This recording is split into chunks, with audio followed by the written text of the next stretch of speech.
Assalamualaikum warahmatullahi wabarakatuh. Halo teman-teman, saya Miss Reni. Di sini saya akan menjelaskan tentang beberapa istilah terkait dengan virus corona. Nah, seperti kita ketahui, saat ini negara kita sedang dilanda kesedihan karena ada virus corona yang sedang merebak di mana-mana di berbagai wilayah di dunia, termasuk di negara kita di Indonesia. Nah, kita sering mendengar beberapa istilah yang disampaikan melalui televisi, melalui radio, atau melalui sosial media tentang beberapa istilah terkait virus corona. Nah, tetapi tidak semua masyarakat awam mengerti apa makna dari istilah yang berkaitan tentang virus tersebut. Di sini saya akan membantu teman-teman untuk mengetahui beberapa makna dari istilah-istilah yang sering digunakan terkait COVID-19. Istilah yang pertama yaitu social distancing atau physical distancing. Social distancing artinya pembatasan sosial, yaitu menghindari tempat umum, menjauhi keramaian, dan menjaga jarak optimal 2 meter dari orang lain. Dengan adanya jarak, penyebaran penyakit ini diharapkan dapat berkurang.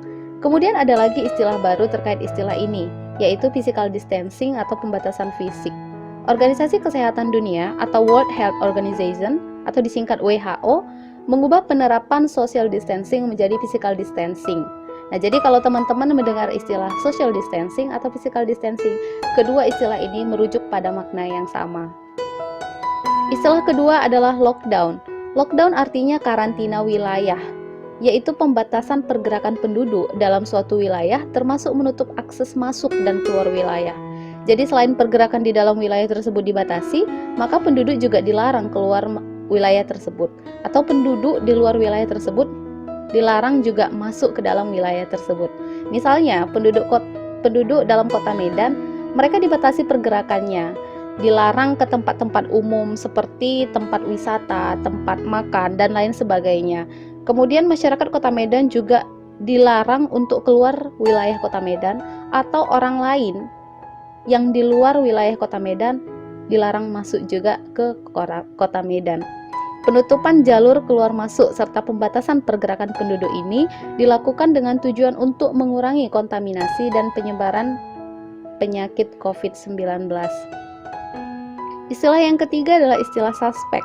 Istilah suspek diberikan kepada orang yang diduga kuat terkena virus corona, seperti mereka yang memiliki riwayat berpergian ke negara terjangkit corona atau melakukan kontak dengan pasien positif corona selama 14 hari terakhir. Pasien suspek virus corona harus menjalani pemeriksaan. Hal ini dilakukan untuk mengetahui apakah dia positif terpapar virus corona atau tidak. Istilah yang keempat adalah ODP. ODP merupakan singkatan dari orang dalam pemantauan, yang termasuk kategori ODP, yakni orang yang mengalami gejala demam lebih dari 38 derajat Celcius atau ada riwayat demam atau infeksi saluran pernapasan atas, tetapi tidak mengalami gejala pneumonia. Pasien dalam kategori ODP ini juga memiliki riwayat perjalanan ke negara yang terjangkit pada 14 hari terakhir sebelum muncul gejala.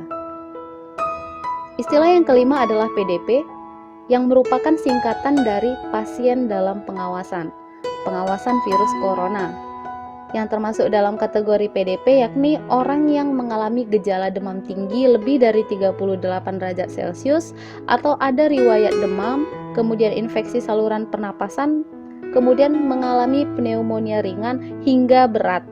Nah, selain itu, pasien PDP ini biasanya memiliki riwayat perjalanan ke negara yang terjangkit atau kontak dengan orang yang terkonfirmasi positif virus corona.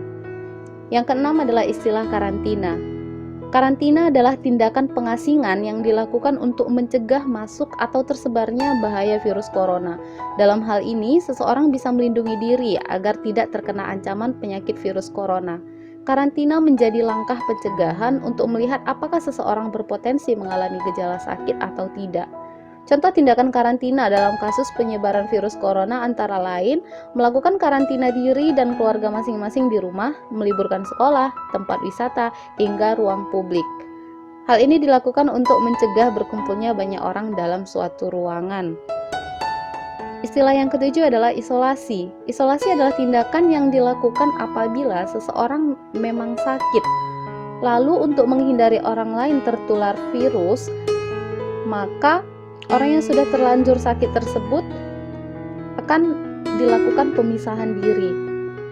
Nah, misalnya seseorang yang sudah positif kena penyakit corona biasanya diisolasi dalam suatu ruangan di mana ruangan tersebut tidak boleh dimasuki oleh orang lain kecuali petugas medis yang telah menggunakan peralatan yang sangat safety.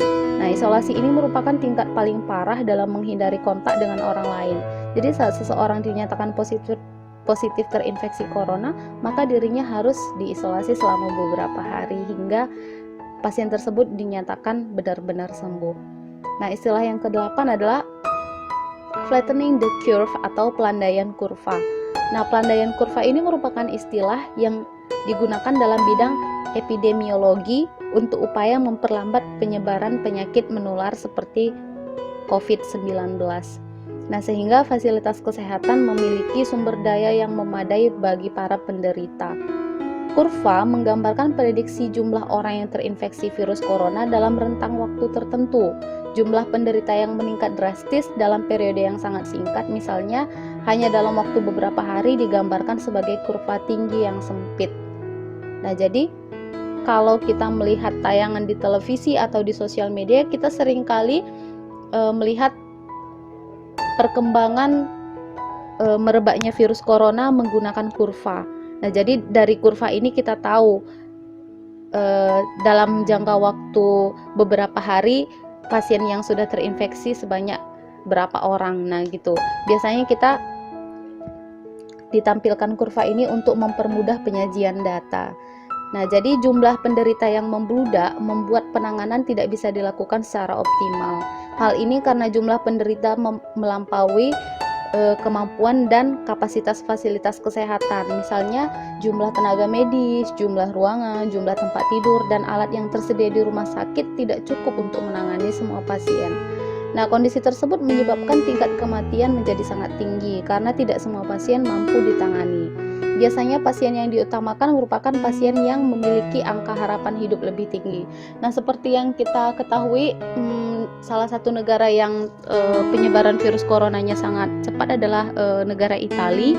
Nah, ketika negara tersebut mengalami pembeludakan pasiennya tiba-tiba banyak, maka tenaga medis tidak akan cukup untuk menangani jumlah pasien yang begitu banyak, sehingga biasanya yang diutamakan untuk diberi penanganan yaitu pasien yang memiliki angka harapan hidup yang lebih tinggi. Nah, saya contohkan misalnya ada 2 orang pasien A dan pasien B. Nah, kemampuan medis misalnya tidak mampu menangani kedua pasien ini, hanya satu yang mampu ditangani. Nah, kondisi kedua pasien ini akan sangat diperhitungkan. Misalnya pasien A dia tidak memiliki riwayat penyakit hipertensi, tidak memiliki riwayat penyakit asma dan lain sebagainya, sedangkan pasien B memiliki riwayat penyakit tersebut. Nah, kedua pasien ini terinfeksi oleh virus corona positif. Nah, maka yang diutamakan diselamatkan adalah pasien A. Kenapa? Karena tenaga medis tidak cukup.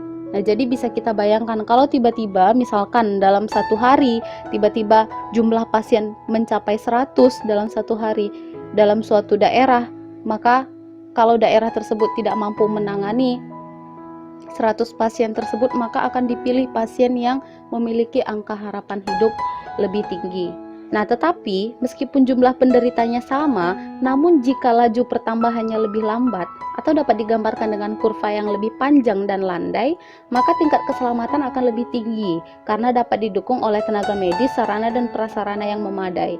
Jadi kita ibaratkan kondisinya suatu daerah itu memiliki 100 pasien positif corona. Nah, tetapi perbedaannya, katakanlah dia daerah A dan daerah B. Nah, daerah A ini tadi pasien yang terjangkit virus corona ada 100 orang dalam 1 minggu, sedangkan di daerah B pasien 100 orang itu dalam jangka waktu 1 bulan.